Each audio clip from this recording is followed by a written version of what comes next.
Okay, today we're going to talk about water-soluble hormones and the different pathways that they can take to actually affect the mechanisms inside of a cell. So there's actually a couple ones. What we're talking today is about the second messenger mechanism.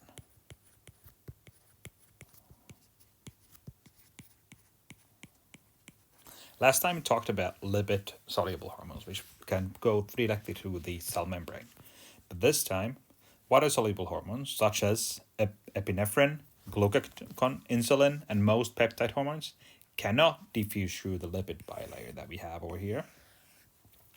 But they actually have to bind to specific transmembrane receptors. So these are receptors which go through the membrane over here and on the cell surface. And we have a hormone approaching from over here. Uh, Upon binding on the ligand, like so, the receptor activates an intercellular signaling pathway. The most common routes involve G protein coupled receptors, GPCRs.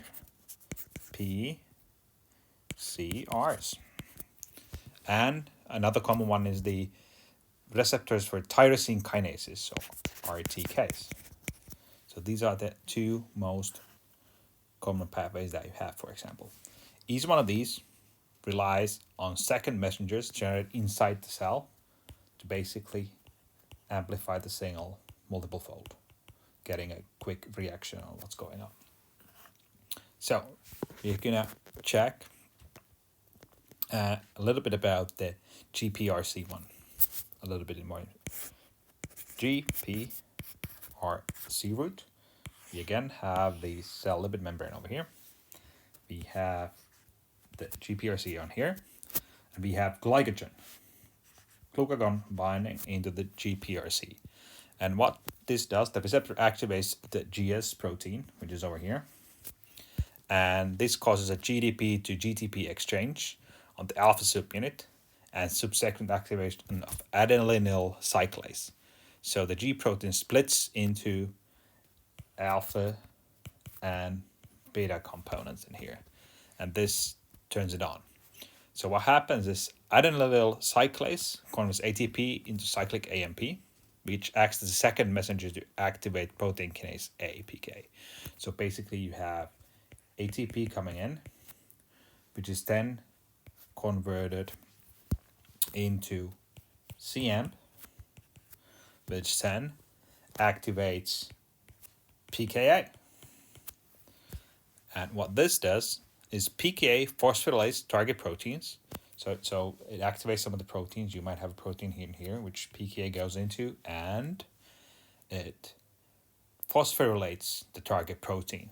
And this produces rapid metabolic effects. For example, in this glycogen example, PKA activates phosphorylase kinase and promotes glycogen breakdown and gluconeogenesis. There's also a couple of other alternate routes as well. So what we have is we can have a second one over here, a little bit of a different one.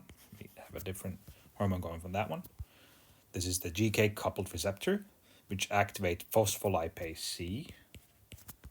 Phospholipase C, so PLC, which then what this causes is the phospholipase actually generates IP3 and DAG, and IP3 releases calcium from the ER, and while DAG activates PKC. So you have a lot of different terms in here. So together, these model enzyme activity and a lot of stuff can happen. So PLC basically splits into PIP2, which then causes IP3. So this is split.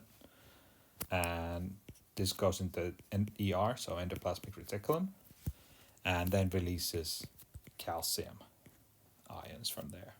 Calcium 2 plus, actually. Okay. Calcium 2 plus. And this actually then causes the activation of many of the different mechanisms. So what happens here is basically the idea being that you have these very quick reactions. They do not go through the DNA cycle. They do not produce proteins, but they quickly change the way that energy is available within the cell. And water-soluble hormones act through these existing proteins and phosphorylation cascades, not gene transcription. So their effects are usually rapid in onset, but short in duration compared to lipid-soluble hormones.